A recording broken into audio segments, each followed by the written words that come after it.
What's up guys, this is Eric from Rare Candy and welcome back to another Burning Shadows deck profile for you. And this time we're going to be taking a look at Noivern GX. And if you guys actually want to see this deck in action too, we did post a battle video recently, so I'll definitely be sure to put a link to that if you want to see that as well. And just a quick note too about the list that you see in the video. If you're not familiar with our testing ground series that we do, it's normally featuring kind of unrefined, rough starting points for our list to start testing with. So something just to keep in mind as we're going through this early deck profile. But anyways, like I said, Noivern GX, one of my personal favorite Pokemon to come out of Burning Shadows. I love the card design of this thing. We gushed over it in our set review, so definitely check that out too if you want to see that. But so let's get into it and see, I guess, why Noivern is being discussed. So first of all, since this is a Noivern deck, we are going to be playing for Golbat, and it is worth noting we are playing the one from Breakthrough. We're choosing to play it because it has this attack called Mysterious Beam. You flip a coin, if heads, discard an energy attached to your opponent's active Pokemon. So this Noivern deck is going to be very disruptive, and this attack just kind of seemed like it had some synergy with what this deck was trying to accomplish. So that's why we are opting for this one. But the start of the show is going to be Noivern GX. We're playing 4 of this guy, the new GX from Burning Shadows. So if you're previously a fan of Seismitoad EX or like the Seismitoad Giratina deck in previous formats, you are going to love this card. So Noivern GX, 200 hit points on a stage 1, pretty solid. Free retreat, which is amazing. Fairy weakness, which is actually a huge problem since Gardevoir looks to be very popular at the time of filming. But we'll get some ways to potentially counter that later. But anyways, its attacks, it has its first attack is a dark and colorless, does 50 damage, and your opponent can't play item cards on their next turn.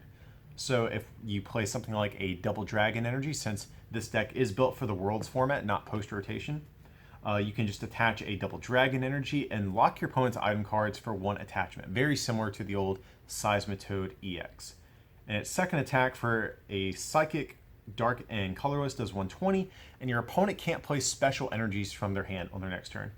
So this probably looks very similar. The first attack is very reminiscent of Seismitoad's Quaking Punch, and then its second attack is very similar to Giratina's Chaos Wheel. So you have a couple of different disruptive options to pick from. And then its GX move is also worth noting. For a dark, psychic, and colorless, it does 50 to all of your opponent's Pokemon. So just a nice little spread attack, which can be good too because your Noivern's never really going to one-shot stuff. You're always going to be 2 or 3-shotting stuff, and sometimes this GX move can help you clean up a game. So that's going to be Noivern. That's going to be what this deck is mainly built around, but we are still playing some support Pokemon to kind of help Noivern annoy his way to victory if possible. So the first Pokemon we're going to be playing is going to be a 3/3 Golbat line. This is going to be the Golbat from Generations. So we're playing it for its Sneaky Bite ability. Whenever you evolve Golbat, or evolve into Golbat from your hand, you get to put 2 damage counters on one of your opponent's Pokemon. So this is nice because Noivern actually has some trouble, efficiently taking knockouts. Just the math for its attacks don't work out perfectly all the time. So 50 damage, then 120 for its second attack. That's 170. So, you might be able to knock out some of the basic EXs and GXs, especially if you have a choice band. But from what I've seen, there's going to be a lot of times where you actually don't even want to use Noivern's second attack. You want to just keep item locking your opponent if possible. So with a choice band on Noivern's first attack, you're doing 80. Well, 80 is okay, but it's just shy of being just enough to really be efficient. So if you do its attack twice, you're hitting for 160, which isn't knocking out even basic EXs and GXs in 2 hits.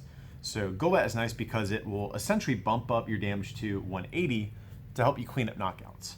And if you guys remember Seismitoad from back in the day, people did play the Crobat evolution line, so we're trying to kind of like revitalize that concept and see if that has any promise with Noivern.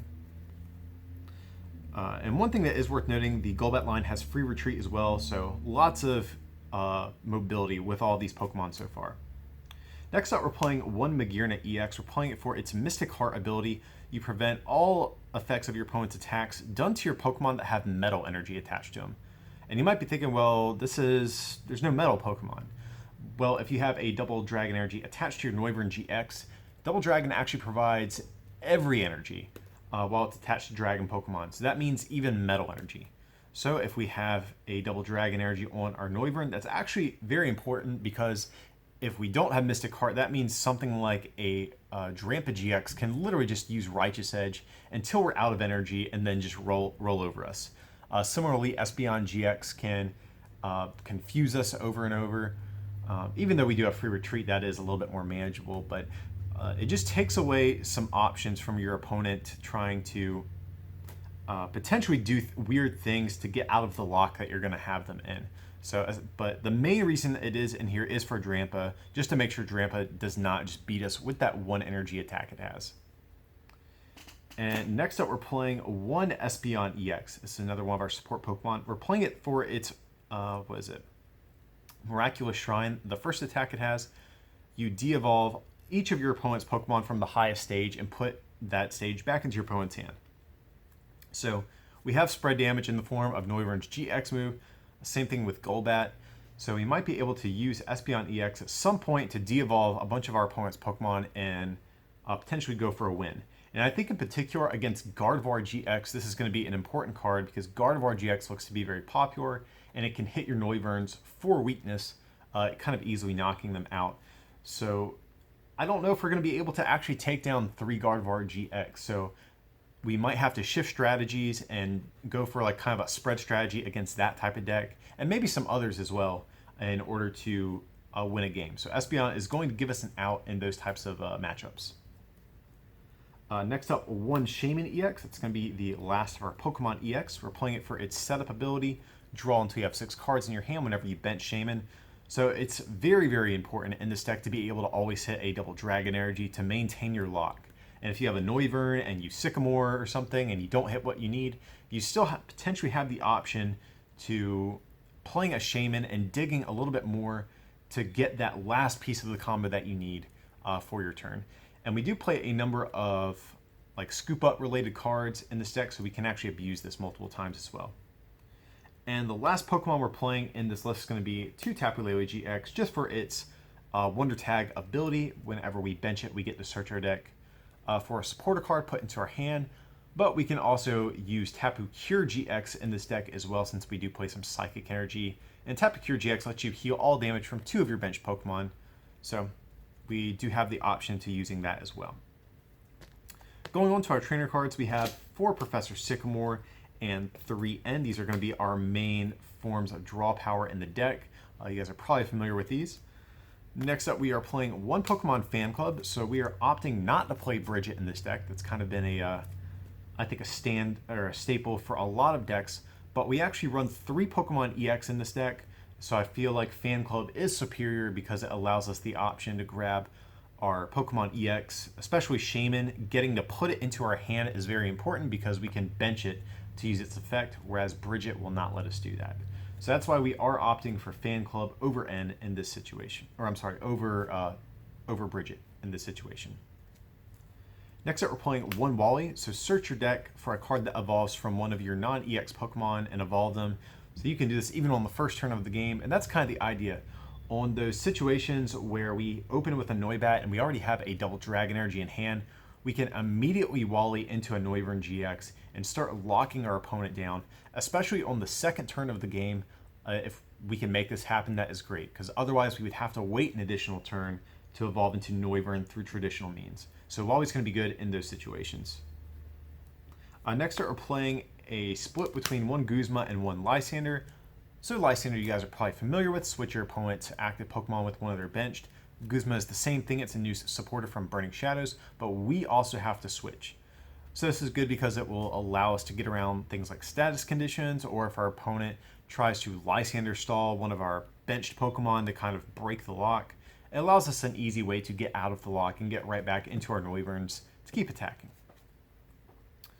Next up, we have one Acerola. It's going to be another new supporter from Burning Shadows.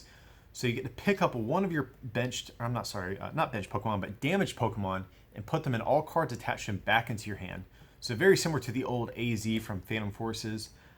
We are trying to kind of tank with our Noiverns, be able to pick them back up and keep reusing them. We can hopefully reuse some Golbats as well. So it seems like it's a natural fit into this type of deck. Next up, we have one Team Flare Grunt. Discard an energy attached to your opponent's active Pokemon. So this is a disruption deck. We're trying to item lock our opponent, prevent them from playing special energies, for example. So Team Flare Grunt just seemed like it had a little bit of synergy in this deck. And speaking of disruption, the last supporter we're going to be playing is one Hex Maniac, shutting off abilities until the end of your opponent's next turn. So just good against a good number of decks out there. All right, so next up we are playing 4 VerSeeker, just to reuse all of those different supporters that we just went over. We're playing 4 Ultra Ball, search our deck for any Pokemon that we want, discard 2 cards from our hand to do so. Next up we're playing a card I'm excited about. It's 4 Super Scoop Up. It's a card that got reprinted in Burning Shadows. You flip a coin of heads, put one of your Pokemon and all cards attached to them back into your hand. So this is good because we can reuse our Golbats, we can reuse Shaymins, Tapu Lele. We can also reuse our Noiverns because it only requires 1 energy to attack. If we have 2 Noibats in play, or maybe a Noivern and a Noibat in play, we can pick up a Noivern GX, evolve into the other one, attach the double dragon energy it had, and keep going. So definitely seems like a good card. Traditionally, Seismitoad EX has played Super Scoop Ups. So like I said, we were trying to kind of like modernize that old archetype and see if that type of idea is going to work in our current format. So that's why we're playing Super Scoop Ups. So next up we're playing 3 Choice Band. So it's a tool card. Your attacks do 30 more damage to EXs and GXs. So very important for Noivern because its damage output is a little bit low otherwise. Next up we're playing 1 Rescue Stretcher to get back a Pokemon from our discard into our hand, or 3 Pokemon from our discard into our deck. Just a nice form of recovery. But we're also playing 1 Super Rod as well because it gives us the option to shuffle energy back into our deck. And we don't play many basic energies in this deck, so I felt like having the option to get those back if we have to get rid of them for some reason might be important. Next up, 2 Special Charge. Shuffle 2 special energies from your discard pile into your deck. So we are incredibly reliant on double dragon energies in this deck. So we're playing the 2 Special Charge just to ensure that we always have an out to them. And in my experience so far, testing out this deck, I've actually not had to use both of these in a match so far. So you might even be able to cut one of these for an additional card somewhere else, but play around with it. But I felt like, well, we'll start off with 2 just to be on the safe side. And the last trainer card is going to be 1 Field Blower. Choose up to 2 Pokemon tool cards or stadiums in play and discard them. So just to get rid of, our opponent's choice bands, their float stones, their stadiums, whatever it may be. And like I was just saying, might even cut a special charge. That could even become a second field blower since we don't play any stadiums in this deck. That might be something you guys could try out as well. But yeah, that's going to be it for our trainer cards. Moving on to the energy, we're playing 4 Double Dragon Energy and then just 3 Psychic Energy. So we're playing the 4 Double Dragon Energy, obviously to use Noivern's attack, but we also need an additional energy attachment for Noivern's other attacks. And also playing the Psychic Energy allows us the option of attacking with Tapu Lele GX, Espeon EX most importantly out of these support Pokemon. Even something like Golbat could be important, or this Noibat. So that's why we're still playing a couple of basic energy in this list. But yeah, so that is going to be our first attempt at a Noivern GX deck. I'm actually really excited to keep playing around with this card. I think there's a lot of potential partners that this deck has.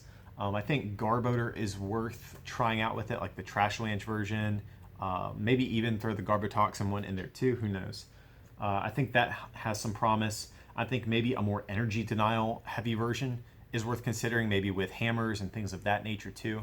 So just a lot of different options for Noivern GX. I'm excited to see if this card gets any heavy play or has any success before Double Dragon Energy rotates. But yeah, guys, that's going to be it for this one. As usual with these early deck profiles, let us know below in the comments, what do you guys think about this deck? Do you like it, dislike it? Let us know your thoughts. But yeah, I think that's about it. As usual, feel free to like and subscribe. And don't forget to check out our merchandise over at rarecandytcg.com. If you can pick up something to help support our channel, it'd mean a lot to us. But with that, I appreciate you watching, and we'll see you for the next one.